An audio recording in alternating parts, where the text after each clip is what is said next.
ಧ್ಯಾನಮೂಲೋ ಗುರುಮೂರ್ತಿ ಪೂಜ್ಯಮೂಲೋ ಗುರುಪಾದ ಮಂತ್ರಮೂಲೋ ಗುರುವಾಕ್ಯ ಮುಕ್ತಿಮೂಲೋ ಗುರುಕೃಪಃ. ಶ್ರೋತ್ರಿಯ ಬ್ರಹ್ಮನಿಷ್ಠ ಸದ್ಗುರು ಬಸವಾನಂದರ ಪಾದಾರವಿಂದಗಳಿಗೆ ಅನಂತ ದೀರ್ಘದಂಡ ಪ್ರಣಾಮಗಳನ್ನು ಸಮರ್ಪಿಸುತ್ತಾ, ತತ್ಸ್ವರೂಪರಾದ ಶ್ರೀ ನಿಜಗುಣ ಗುರುಗಳಿಗೆ ಅನಂತ ದೀರ್ಘದಂಡ ಪ್ರಣಾಮಗಳನ್ನು ಸಮರ್ಪಿಸುತ್ತಾ, ಸದ್ಗುರು ಮಾರ್ತಾಂಡ ಸಾಬಯ್ಯ ಗುರುಗಳ ಪಾದಾರವಿಂದಗಳಿಗೆ ಅನಂತ ದೀರ್ಘದಂಡ ಪ್ರಣಾಮಗಳನ್ನು ಸಮರ್ಪಿಸುತ್ತಾ, ಸದ್ಗುರು ರಾಯಪ್ಪ ಗುರುಗಳ ಪಾದಾರವಿಂದಗಳಿಗೆ ಅನಂತ ದೀರ್ಘದಂಡ ಪ್ರಣಾಮಗಳನ್ನು ಸಮರ್ಪಿಸುತ್ತಾ, ಎಲ್ಲ ಜ್ಞಾನಾರ್ಥಿಗಳಿಗೆ ವಂದಿಸುತ್ತಾ ಪ್ರಾರಂಭಿಸುತ್ತೇನೆ. ನಿಜಗುಂಡ್ರದ್ದು ಜೀವನ ಚರಿತ್ರೆ ಆಧರಿಸ್ತಕ್ಕಂಥ ಗ್ರಂಥ ಜ್ಯೋತಿ ಬೆಳಗುತ್ತಿದೆ ಅಂತಕ್ಕಂಥದ್ದು. ಮೊದಲನೇ ಒಟ್ಟು 3 ಭಾಗ ಇರತಕ್ಕಂಥದ್ದು ಇದು ಗ್ರಂಥ. ಮೊದಲನೇ ಭಾಗ ರಾಜಭೋಗದಲ್ಲಿ ಯೋಗ ಬೀಜ ಅಂತಕ್ಕಂಥದ್ದು, ಅದರಲ್ಲಿ 10 ಅಧ್ಯಾಯಗಳಿದ್ದವು.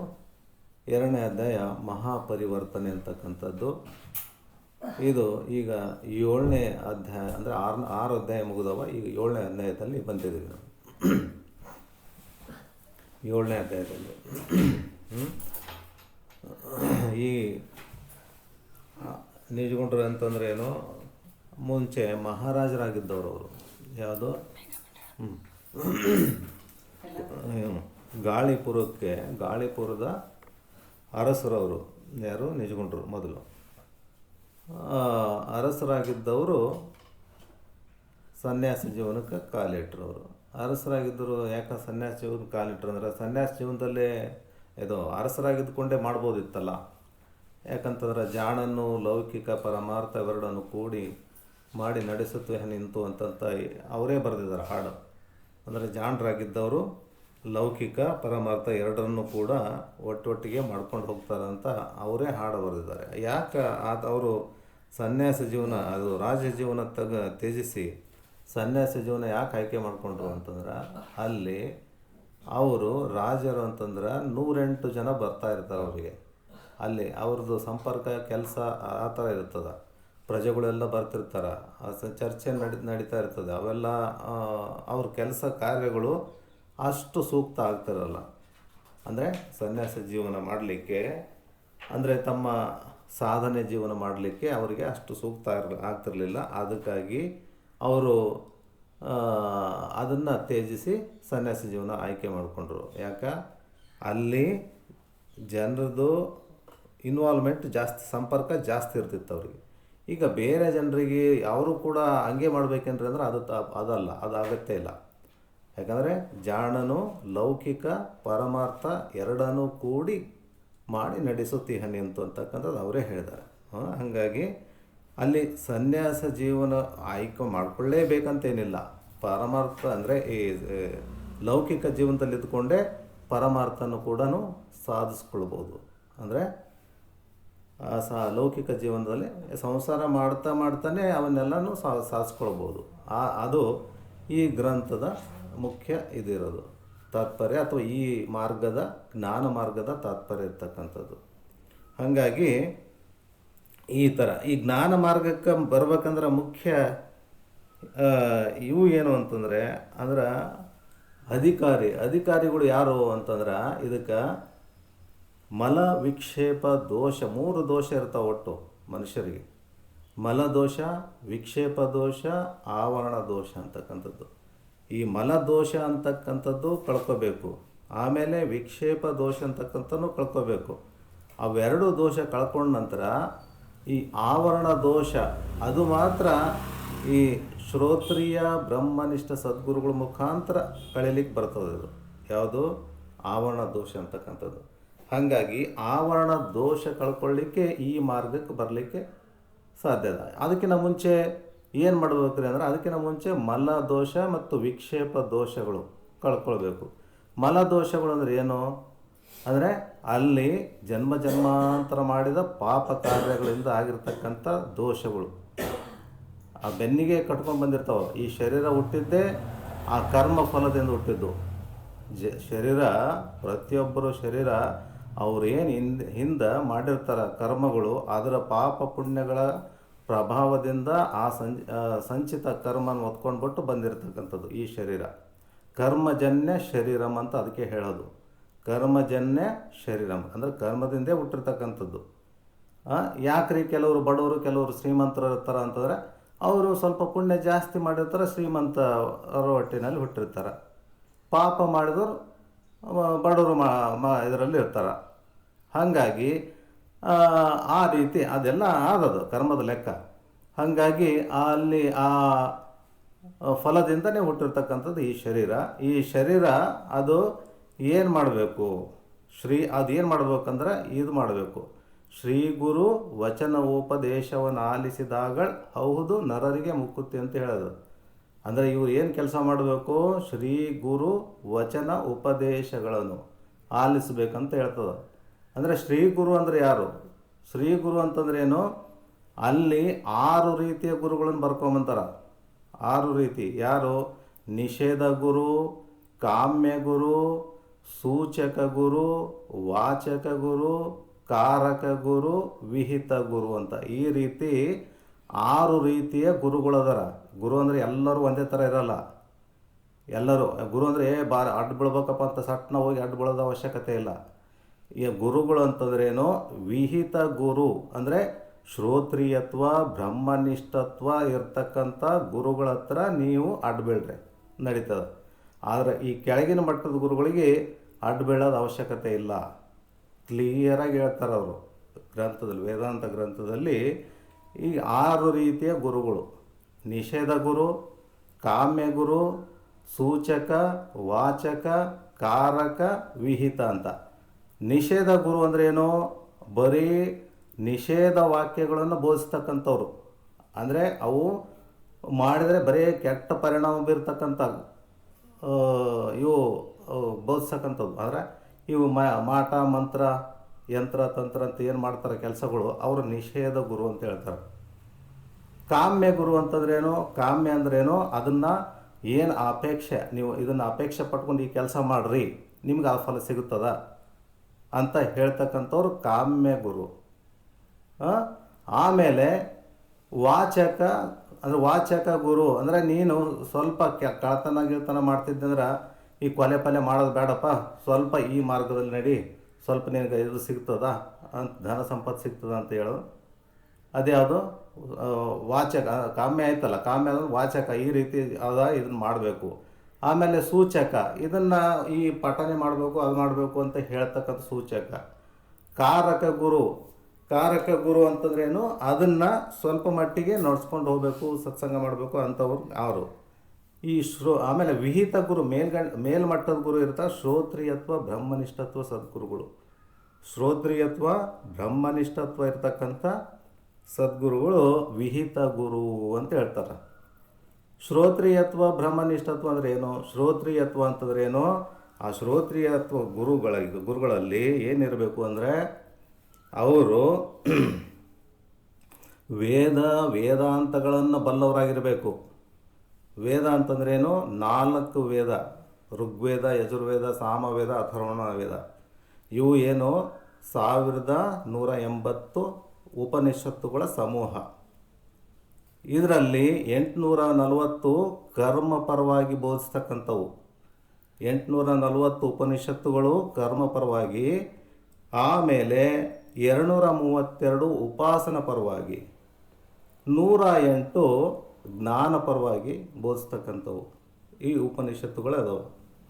ಈ 108ರಲ್ಲಿ 10 ಉಪನಿಷತ್ತುಗಳು ಮಾತ್ರ ಇವರು ಶಂಕರಾಚಾರ್ಯರು ಭಾಷ್ಯ ಬರೆದರು, ಅಷ್ಟು ಆಯ್ಕೆ ಮಾಡಿಕೊಂಡು. ಹಾಗಾಗಿ ಈ 840 ಉಪನಿಷತ್ತುಗಳು ಕರ್ಮಪರವಾಗಿ ಬರೆದರಲ್ಲ. ಯಾಕ ಅಂತಂದ್ರೆ ಬಹಳಷ್ಟು ಜನ ಬರೀ ಕರ್ಮದಲ್ಲೇ ಮುಳುಗಿ ಹೋಗ್ಯಾರ.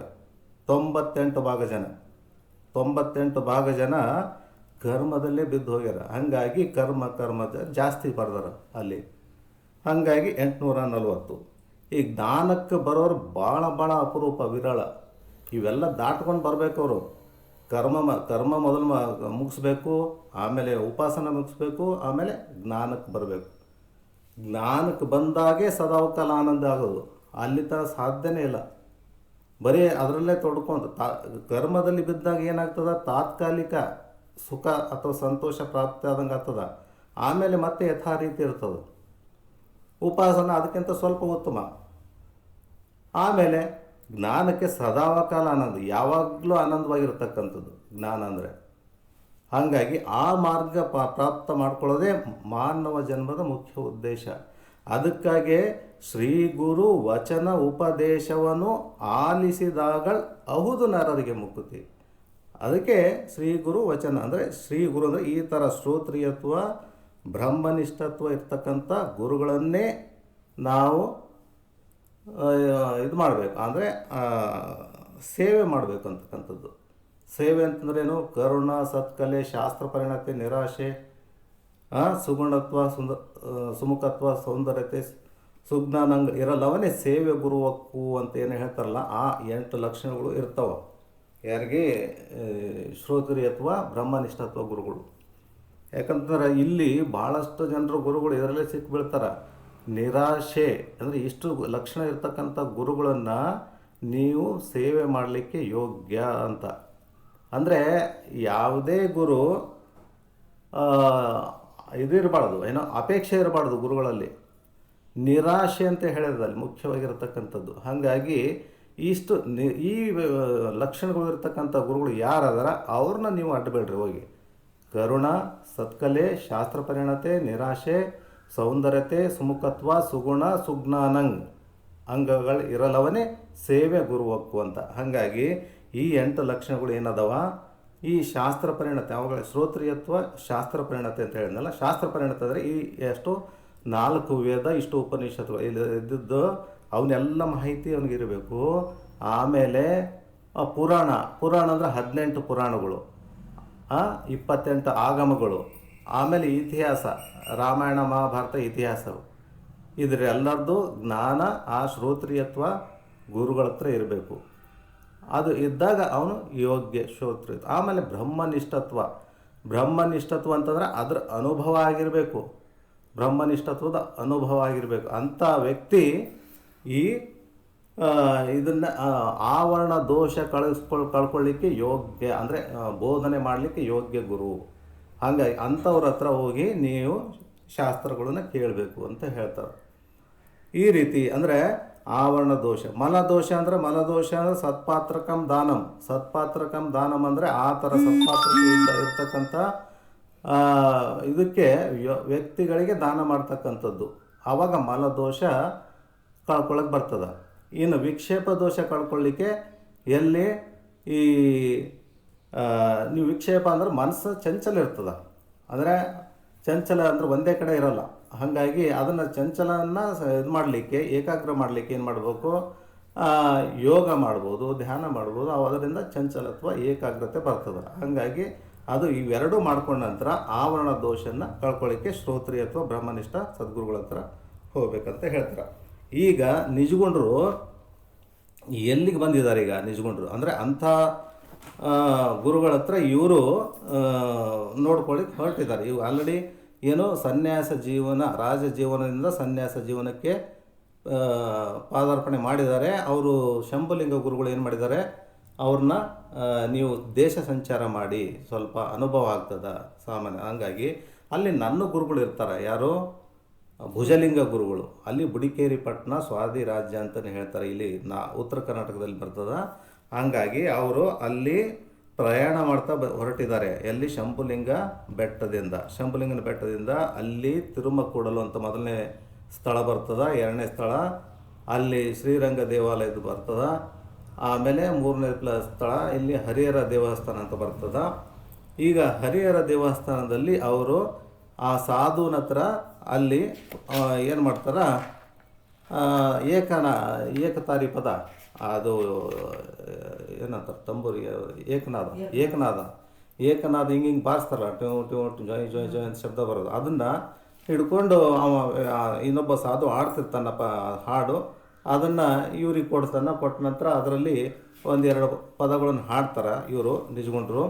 ಹಾಡಿದ ಮೇಲೆ ಅದನ್ನು ಆ ವ್ಯಕ್ತಿ, ಆ ಸಾಧು, ಇದು ನಿಮ್ಮ ಹತ್ರನೇ ಇರಲಿ, ನೀವೇ ಇಟ್ಕೊಟ್ರಿ, ಇದೇ ಯೋಗ್ಯ ನಿಮಗೆ ಅಂತಂದ್ಬಿಟ್ಟು, ಚೆನ್ನಾಗಾಗುತ್ತೆ ನಿಮಗೆ ಅಂತಂದು ಹೇಳಿ ಅವ್ನು ಕೊಟ್ಟ ನಂತರ ಇಲ್ಲ ತುಂಬ ಉಪಕಾರ ಆಯಿತು ಅಂತಂದ್ಬಿಟ್ಟು ಹೊರಡ್ತಾರೆ. ಹಿಂಗೆ ಹೊರಟು ನಿಧಾನಕ್ಕೆ ಬಂದು ಎಲ್ಲಿ ಪ್ರಯಾಣ ಮಾಡುತ್ತಾ ನಿಜಗುಣರು ಸ್ವಾದಿ ರಾಜ್ಯವನ್ನು ಪ್ರವೇಶಿಸಿದರು. ಸ್ವಾದಿ ರಾಜ್ಯ ಅಂದರೆ ಬುಡಿಕೇರಿ ಪಟ್ಟಣಕ್ಕೆ ಕಾಲಿಟ್ಟಾಗ ಭುಜಲಿಂಗ ಸ್ವಾಮಿಗಳನ್ನು ಸಂದರ್ಶಿಸುವ ಉತ್ಸಾಹ ಅವರ ಅಂತರಂಗವನ್ನು ತುಂಬಿ ತುಳುಕುತ್ತಿತ್ತು. ಅಂತಂದರೆ ಅವರು ಸ್ವಾದಿ ರಾಜ್ಯವನ್ನು ಪ್ರವೇಶಿಸಿ ಅಲ್ಲಿ ಬುಡಿಕೇರಿ ಪಟ್ಟಣಕ್ಕೆ ಕಾಲಿಟ್ಟರು. ಅಲ್ಲಿ ಭುಜಲಿಂಗ ಸ್ವಾಮಿಗಳನ್ನು ಸಂದರ್ಶಿಸುವ ಉತ್ಸಾಹ ಅವರ ಅಂತರಂಗವನ್ನು ತುಂಬಿ ತುಳ್ಕೊತಿತ್ತು. ಅಂದರೆ ಭುಜಲಿಂಗ ಸ್ವಾಮಿಗಳಂದ್ರೇನು, ಅವರು ಶಂಭುಲಿಂಗರ ಗುರುಗಳು ಭುಜಲಿಂಗ ಸ್ವಾಮಿಗಳು ಅಂತ. ಹಾಗಾಗಿ ಅವರು ಕಳಿಸಿರ್ತಾರೆ, ನನ್ನ ಗುರುಗಳ ಹತ್ರ ನೀವು ಹೋಗಿ ಅಲ್ಲಿ ಶಿವಯೋಗದ ಮಾರ್ಗವನ್ನು ಕಲ್ಕೊಂಡು ಬನ್ನಿರಿ ಅಂತಂದ್ಬಿಟ್ಟು ಯಾರಿಗೆ, ನಿಜಗುಣರಿಗೆ ಮತ್ತು ಮಹಾಂತಪ್ಪರಿಗೆ ಕಳಿಸಿರ್ತಾರೆ. ಅವರು ಬಂದು ಈಗ 7ನೇ ಅಧ್ಯಾಯ. ಬುಡಿಕೇರಿ ಪಟ್ಟಣದ ಹೊರಭಾಗದಲ್ಲಿ ಅನತಿ ದೂರದಲ್ಲಿಯೇ ಒಂದು ಮಠ, ಸುತ್ತಲೂ ಪ್ರಶಾಂತವಾದ ವಾತಾವರಣ, ಷಟ್ಸ್ಥಲ ಬ್ರಹ್ಮಜ್ಞಾನಿಗಳಾದ ಭುಜಲಿಂಗ ಸ್ವಾಮಿಗಳ ತಪಸ್ಸಾಧನೆ ಪ್ರಶಾಂತತೆಗೊಂದು ಪವಿತ್ರತೆಯನ್ನು ತಂದುಕೊಟ್ಟಿತ್ತು. ಸ್ವಾಮಿಗಳು ಸಂಸ್ಕೃತ ಕನ್ನಡಗಳಲ್ಲಿ ಘನ ವಿದ್ವಾಂಸರಾಗಿದ್ದರಲ್ಲದೆ ಅನೇಕ ವಿದ್ವಾಂಸರನ್ನೂ ಸಾಧಕರನ್ನೂ ತಮ್ಮ ಬಳಿಗೆ ಆಕರ್ಷಿಸಿದ್ದರು. ಅವರ ನೇತೃತ್ವದಲ್ಲಿ ಆ ಮಠ ಅಧ್ಯಾತ್ಮ ವಿದ್ಯೆಯ ಮಹಾಮಂದಿರವಾಗಿ ಜ್ಞಾನ ದಾಸೋಹದ ಕೇಂದ್ರವಾಗಿ ಪರಿಣಮಿಸಿತ್ತು. ನಿಜಗುಣರು ಮಹಾಂತಪ್ಪ ದೂರದಿಂದಲೇ ಮಠವನ್ನು ನೋಡಿದರು. ಮಠದ ಸುತ್ತಲೂ ದೊಡ್ಡ ದೊಡ್ಡ ಮರಗಳು ಬೆಳೆದು ನಿಂತಿದ್ದವು. ಅಲ್ಲದೆ ಬಗೆ ಬಗೆಯ ಗಿಡಗಳು ತಮ್ಮ ಪರಿಶುದ್ಧವಾದ ಪರಿಮಳದಿಂದ ಮಠವನ್ನು ರಕ್ಷಿಸುವಂತಿದ್ದವು. ಆ ಹಸುರು ವಾತಾವರಣದ ಮಧ್ಯದಲ್ಲಿ ಜೀವನಕ್ಕೆ ಸಾರ್ಥಕತೆಯನ್ನು ಈಯುವ ಮುಕ್ತಿ ಮಂದಿರದಂತೆ ಗೋಚರಿಸಿತು ಅವರ ಮಠ. ಮಂದಿರದ ಮಹಾಮೂರ್ತಿಯನ್ನು ನೋಡುವ ಭಕ್ತಿಯ ಭಾವುಕತೆಯಿಂದ ನಿಜಗುಣರು ಮುಂದೆ ಮುಂದೆ ಬರುತ್ತಿದ್ದರು. ಅಂದರೆ ಅವರ ಮಠದ ವರ್ಣನೆ ಅಲ್ಲಿ ಮಾಡ್ತಾ ಇದ್ದಾರೆ. ಸಂಧ್ಯಾಕಾಲದ ಕಾರ್ಯಕ್ರಮಗಳಲ್ಲಿ ಮಠದ ಶಿಷ್ಯರು ಎಂದಿನಂತೆ ನಿರತರಾಗಿದ್ದರು. ಕೆಲವರು ಸುತ್ತಲೂ ಇದ್ದ ಹೂವಿನ ಗಿಡಗಳಿಗೆ ನೀರನ್ನು ಹಾಕುತ್ತಿದ್ದರು. ಇನ್ನು ಕೆಲವರು ಮಠದ ಮುಂಭಾಗದ ಅಂಗಳಕ್ಕೆ ನೀರನ್ನು ಚಿಮುಕಿಸುತ್ತಾ ಬಿಸಿಲಿನ ಬೇಗೆಯ ಧೂಳನ್ನು ಅಡಗಿಸುತ್ತಿದ್ದರು. ಮತ್ತೆ ಕೆಲವರು ಮಠಕ್ಕೆ ಹಿಂದಿರುಗುತ್ತಿದ್ದ ದನ ಕರುಗಳನ್ನು ಹಿಡಿದುಕೊಂಡು ಮೈಯನ್ನು ಉಜ್ಜುತ್ತಾ ಕೊಟ್ಟಿಗೆಯ ಕಡೆಗೆ ಅವುಗಳನ್ನು ಕರೆದುಕೊಂಡು ಹೋಗುತ್ತಿದ್ದರು. ಕೆಲವರು ನೀರು ಹಾಕ್ತಿದ್ರು ಹೂವಿನ ಗಿಡಕ್ಕೆ, ಕೆಲವರು ಅಂಗಳಕ್ಕೆ ನೀರನ್ನು ಹಾಕ್ತಿದ್ರು ಧೂಳ ಎದ್ದದನ್ನು ಅಡಗಿಸ್ಲಿಕ್ಕೆ, ಮತ್ತು ಕೆಲವರು ಮಠಕ್ಕೆ ವಾಪಸ್ ಬರ್ತಿರ್ತಕ್ಕಂಥ ದನ ಕರುಗಳನ್ನು ಹಿಡ್ಕೊಂಡು ಮೈ ಉಜ್ಜುತ್ತಾ ಕೊಟ್ಟಿಗೆ ಕಡೆ ಅವುಗಳನ್ನು ಕರ್ಕೊಂಡು ಹೋಗ್ತಿದ್ರು ಅಂತ. ಇದೆಲ್ಲಕ್ಕಿಂತ ಹೆಚ್ಚಾಗಿ ನಿಜಗುಣರ ದೃಷ್ಟಿ ಮಠದ ಬಲಭಾಗದಲ್ಲಿ ಸ್ವಲ್ಪ ದೂರದಲ್ಲಿ ಒಂದು ದೊಡ್ಡ ಮರದ ಕಡೆಗೆ ಹರಿದಿತ್ತು. ಅದರ ಬುಡದಲ್ಲಿ ಮುಮುಕ್ಷುಗಳ ಒಂದು ವಿಚಾರಗೋಷ್ಠಿ ನಡೆಯುತ್ತಿದ್ದುದು ಕಾಣಿಸಿತು. ಅತ್ತ 4 ಹೆಜ್ಜೆ ನಡೆದರು. ಅಲ್ಲಿ ಎತ್ತರವಾದ ಒಂದು ಶಿಲಾಪೀಠದ ಮೇಲೆ ಕಾವಿಯ ವಸ್ತ್ರವನ್ನು ಧರಿಸಿದ ತೇಜಸ್ವಿಯಾದ ಮೂರ್ತಿಯೊಂದು ಮಂಡಿಸಿದುದು ಗೋಚರಿಸಿತು. ಅವರೇ ಭುಜಲಿಂಗ ಸ್ವಾಮಿಗಳೆಂಬುದನ್ನು ಯಾರೂ ಹೇಳಬೇಕಾಗಿಯೇ ಇರಲಿಲ್ಲ. ಸ್ವಯಂ ಪ್ರಭೆಯಿಂದ ಕಂಗೊಳಿಸುವ ಜ್ಯೋತಿಯಂತೆ ಅವರು ಕಾಣಿಸಿದರು. ಶಂಭುಲಿಂಗರು ಹೇಳಿದ ಮಾತುಗಳನ್ನೇ ನೆನೆಸಿಕೊಳ್ಳುತ್ತಾ ಅವರತ್ತ ನೋಡುತ್ತಿದ್ದರು ನಿಜಗುಣರು. ಅಂದರೆ ಅವ್ರದ್ದು ದೃಷ್ಟಿ ಮಠದ ಬಲಭಾಗದಲ್ಲಿರ್ತಕ್ಕಂಥ ಸ್ವಲ್ಪ ದೂರದಲ್ಲಿರ್ತಕ್ಕಂಥ ದೊಡ್ಡ ಆಲದ ಕಡೆ ಬೀಳ್ತದ. ಅಲ್ಲಿ ಆ ಆಲದ ಮರದ ಕೆಳಗಡೆ ಒಂದು ಬುಡದಲ್ಲಿ ಮುಮುಕ್ಷುಗಳ ಒಂದು ವಿಚಾರಗೋಷ್ಠಿ ಅಲ್ಲಿ ನಡೀತಿತ್ತು.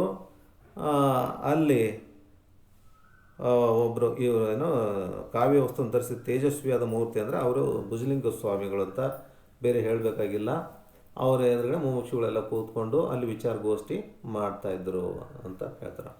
ಅಷ್ಟರಲ್ಲಿ ಅನುಭವ ಗೋಷ್ಠಿ ಮುಗಿದು ಭುಜಲಿಂಗ ಸ್ವಾಮಿಗಳು ಮೇಲೆ ಎದ್ದರು. ಎಲ್ಲರೂ ಎದ್ದು ನಿಂತು ಸ್ವಾಮಿಗಳಿಗೆ ನಮಸ್ಕರಿಸಿದರು. ಭುಜಲಿಂಗರು ಅಲ್ಲಿಂದ ಹೊರಟು ಮಠದ ಕಡೆಗೆ ಬರತೊಡಗಿದರು. ನಿಜಗುಣರು ತ್ವರಿತವಾಗಿ ಅವರನ್ನು ಸಮೀಪಿಸಿ ಮಾರ್ಗ ಮಧ್ಯದಲ್ಲಿಯೇ ಅವರಿಗೆ ದೀರ್ಘದಂಡ ನಮಸ್ಕಾರ ಮಾಡಿದರು. ಮಹಾಂತಪ್ಪನು ಅವರನ್ನೇ ಅನುಸರಿಸಿದ.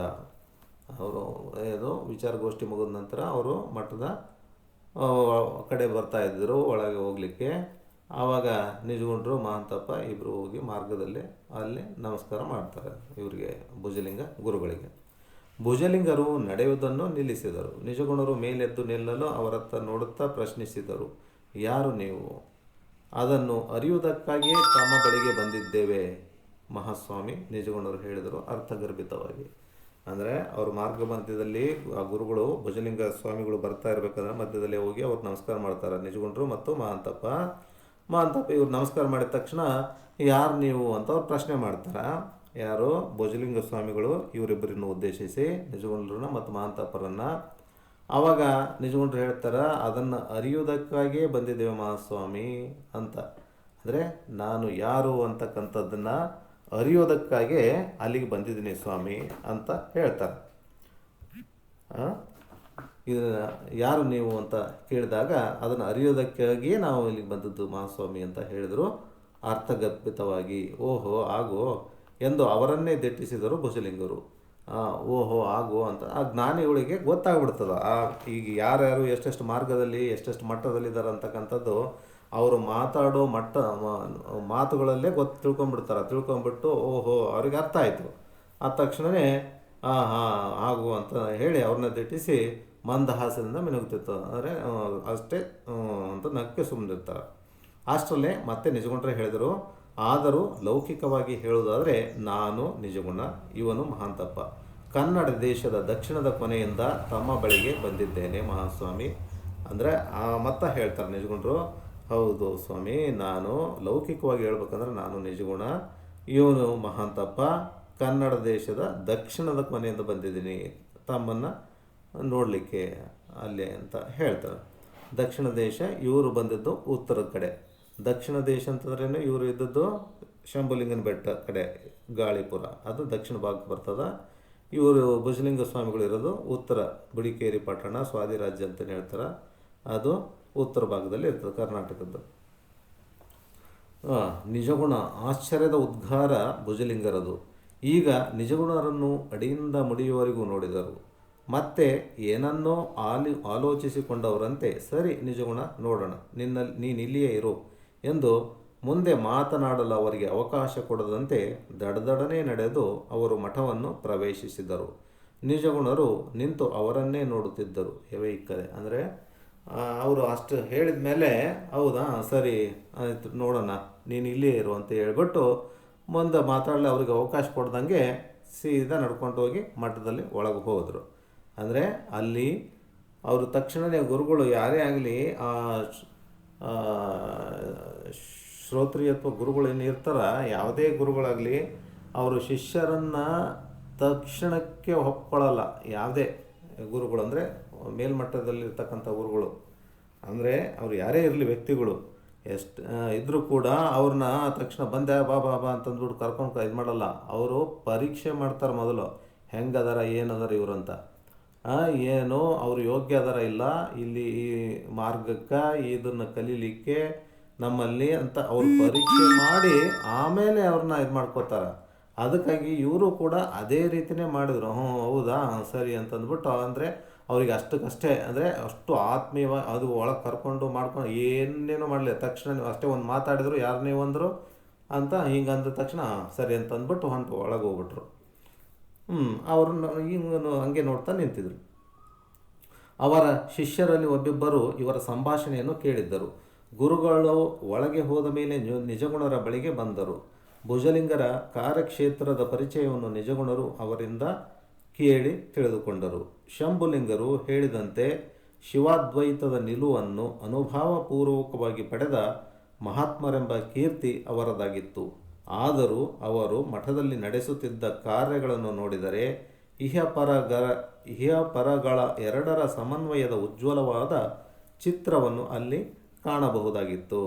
ಅಂದರೆ ಅವರು ಅಲ್ಲಿ ಹಂಗೆ ಹೇಳಿದ ತಕ್ಷಣ ಒಂದಿಬ್ಬರು ಶಿಷ್ಯರು ಅವ್ರ ಹತ್ರ ಬಂದು ಅದು ಗುರುಗಳ ಪರಿಚಯ ಹೇಳ್ತಾರೆ, ಹೇಳಿ ಅಲ್ಲಿ ಏನೇನು ನಡೀತದೆ ಹಿಂಗದಾವ ಅಂತ ಅವರಿಗೆ ತಿಳಿಸ್ಕೊಡ್ತಾರೆ.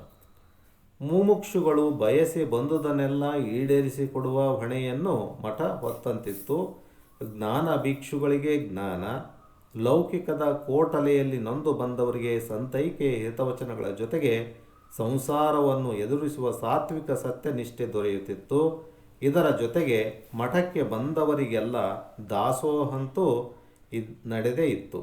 ಅಂದರೆ ಮುಮುಕ್ಷುಗಳು ಯಾರೇ ಆಗಲಿ ಬಂದ್ರೆ ಅವರು ಯಾವ ರೀತಿ ಇರ್ತಾರೆ ಜನ, ಅವ್ರಿಗೆ ತಕ್ಕಂಗೆ ಅಲ್ಲಿ ವ್ಯವಸ್ಥೆ ಅಲ್ಲಿ ಮಾಡ್ತಾಯಿದ್ರು. ಮುಮುಕ್ಷುಗಳಿದ್ರೆ ಅಂತಂದರೆ ಆ ಜ್ಞಾನ ಭಿಕ್ಷು ಅಂತ ಅದನ್ನು ಜ್ಞಾನನ್ನು ಅರಿಸ್ಕೊಂಡು ಬಂದವರಿಗೆ ಜ್ಞಾನ, ಅಥವಾ ಬೇರೆಯವರು ಲೌಕಿಕದ ಕೋಟಲೆಯಲ್ಲಿ ಬಿದ್ದವರಿಗೆ ಅದು ಇದು ಅಂತ ಅನ್ಕೊಂಡು ಬಂದವ್ರಿಗೆ ಅವ್ರಿಗೆ ಹಿತವಚನ ಕೊಡೋದು, ಈ ರೀತಿ ನಡೀತಾ ಇತ್ತು. ದಾಸೋಹನ ಇತ್ತು ಅಂತ ಅಲ್ಲಿ ಹೇಳ್ತಾರೆ. ಇದೆಲ್ಲದರ ವ್ಯವಸ್ಥೆಯನ್ನು ಭುಜಲಿಂಗರು ತಾವೇ ಸ್ವತಃ ವಹಿಸಿಕೊಂಡಿದ್ದರೂ ನಿರ್ಲಿಪ್ತರಾಗಿದ್ದರು. ಅವರ ಶಿಷ್ಯವರ್ಗ ದಿನದಿನಕ್ಕೆ ಬೆಳೆಯುತ್ತಿತ್ತು.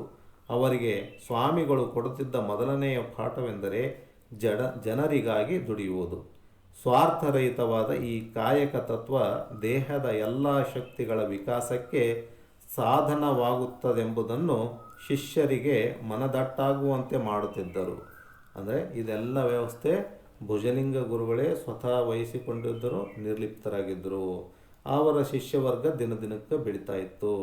ಅಂದರೆ ಅವರು ಜನರಿಗೆ ಮೊದಲು ಹೇಳಿಕೊಡ್ತಾ ಇರ್ತಕ್ಕಂಥ ಕೆಲಸ ಎಂದ್ರೇ ಪಾಠ ಏನಂದರೆ ಜನರಿಗಾಗಿ ದುಡಿಬೇಕು. ಸ್ವಾರ್ಥರಹಿತವಾದ ಈ ಕಾಯಕ ತತ್ವ ದೇಹದ ಎಲ್ಲ ಶಕ್ತಿಗಳ ವಿಕಾಸಕ್ಕೆ ಸಾಧನವಾಗುತ್ತದೆ ಅಂತ ಅಂದ್ಕೊಂಡದ್ದು ಶಿಷ್ಯರಿಗೆ ಅವ್ರಿಗೆ ಮನದಟ್ಟಾಗುವಂತೆ ಹೇಳ್ತಿದ್ರು ಅಂತ. ಇದನ್ನೆಲ್ಲ ಆ ಶಿಷ್ಯರಿಂದ ಕೇಳಿದ ನಿಜಗುಣರಿಗೆ ನಮಗೂ ಈ ಕಾಯಕ ಆಚರಣೆಯಲ್ಲಿ ತೊಡಗಿಸುವುದಕ್ಕಾಗಿಯೇ ಗುರುಗಳು ಹಾಗೆ ಹೇಳಿರಬೇಕು. ಅಂದರೆ ನಮಗೂ ಕೂಡ ಈ ಗುರುಗಳು ಈ ಕಾಯಕದಲ್ಲಿ ಈ ಕೆಲಸದಲ್ಲಿ ಈ ತೊಡಗಿಕೊಳ್ಳಿ ಅನ್ನೋ ಲೆಕ್ಕದಲ್ಲೇ ಆ ರೀತಿ ಹೇಳಿಬಿಟ್ಟು ಹೋಗಿದ್ದಾರೆ ಅಂತ ಅನ್ನಿಸ್ತು ಅವರಿಗೆ.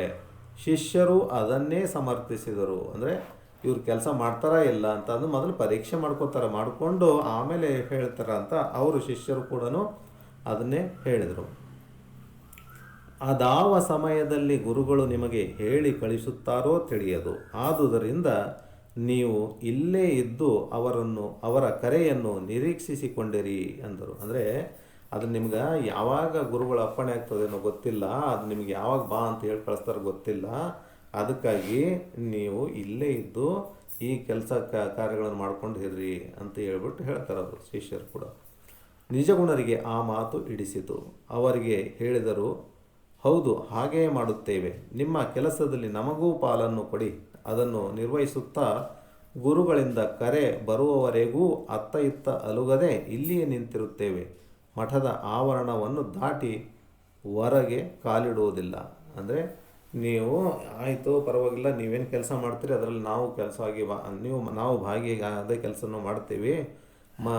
ಗುರುಗಳು ಯಾವಾಗ ಹೇಳಿ ಕಳಿಸ್ತಾರ ಆವಾಗ ಅದನ್ನು ನೋಡೋಣ ಕಾಯ್ತಾ ಇರ್ತೀವಿ, ಮಠದ ಹೊರಗಂತೂ ಹೋಗೋಂಗಿಲ್ಲ ಅಂತ ಹೇಳ್ತಾರೆ. ಶಿಷ್ಯರ ನೆರವಿನಿಂದ ಮಠದ ಕಾರ್ಯಗಳ ಪರಿಚಯವಾಯಿತು. ಅಲ್ಲಿನ ಕೆಲಸದ ಹೊಣೆಯನ್ನೆಲ್ಲ ತಾವೇ ಹೊತ್ತವರಂತೆ ಬಿಡುವಿಲ್ಲದೆ ದುಡಿಯಲು ಪ್ರಾರಂಭಿಸಿದರು. ಅಂದರೆ ಶಿಷ್ಯರ ನೆರವಿನಿಂದ ಮಠದ ಕಾರ್ಯಗಳು ಏನೇನು ಕೆಲಸ ಅದಾವಲ್ಲಿ ಅಲ್ಲೆಲ್ಲ ಕೆಲಸಗಳು ಏನೇನು ಮಾಡಬೇಕು ಅಂತಕ್ಕಂಥ ಎಲ್ಲನೂ ಗೊತ್ತು ಮಾಡ್ಕೊಂಡ್ರು. ಅದನ್ನೆಲ್ಲ ತಾವೇ ಜವಾಬ್ದಾರಿ ಹೊತ್ಕೊಂಡಿವೇನೋ ಅನ್ನೋ ಥರ ಎಲ್ಲ ಕೆಲಸಗಳನ್ನು ಮಾಡ್ಲಿಕ್ಕೆ ಪ್ರಾರಂಭ ಮಾಡಿದರು. ಮಠದ ಕಟ್ಟೆಯ ಒಂದು ತುದಿ ರಾತ್ರಿ ಅವರ ನಿದ್ದೆಗೆ ಅವಕಾಶವನ್ನೀಯುತ್ತಿತ್ತು. ಮುಂಜಾನೆ ಬಹು ಮುಂಚಿತವಾಗಿಯೇ ಹೇಳುವರು. ಮಠದ ಪಕ್ಕದಲ್ಲಿದ್ದ ದೊಡ್ಡ ಬಾವಿಯಲ್ಲಿ ನೀರನ್ನು ಸೇದಿ ಸ್ನಾನವನ್ನು ಮಾಡುವರು. ಪಕ್ಕದಲ್ಲಿದ್ದ ಶಿಲಾಪೀಠವೇ ಅವರ ಪೂಜಾಗೃಹವಾಗುತ್ತಿತ್ತು. ಇವರ ಪೂಜೆ ಮುಗಿಯುವ ವೇಳೆಗೆ ಮಠದ ಒಳಗಿನಿಂದ ಭುಜಲಿಂಗರ ಪೂಜೆ ಘಂಟಾನಾದ ಕೇಳಿ ಬರುತ್ತಿತ್ತು. ಮಹಾಂತಪ್ಪನು ತನ್ನ ನಿತ್ಯ ವಿಧಿಗಳನ್ನು ಮುಗಿಸಿ ಇವರನ್ನು ಬಂದು ಸೇರುತ್ತಿದ್ದ.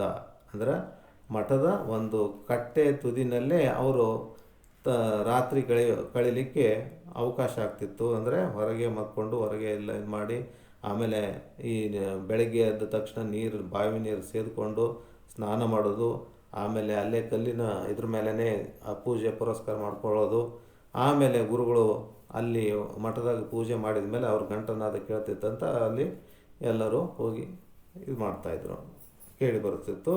ನಿತ್ಯ ವಿಧಿಗಳನ್ನು ಬಂದು ಮುಗಿಸಿ ಇವರನ್ನು ಮಾಂತಪ್ಪನು ಕೂಡ ಬಂದು ಇಲ್ಲಿ ಸೇರ್ತಿದ್ದ ಅವ್ರ ಜೊತೆ ಅಂತ ಹೇಳ್ತಾರೆ. ಅನಂತರ ಕೆಲಸ ಪ್ರಾರಂಭವಾದರೆ ರಾತ್ರಿಯವರೆಗೂ ಬಿಡುವಿಲ್ಲದೆ ನಡೆಯುತ್ತಿತ್ತು.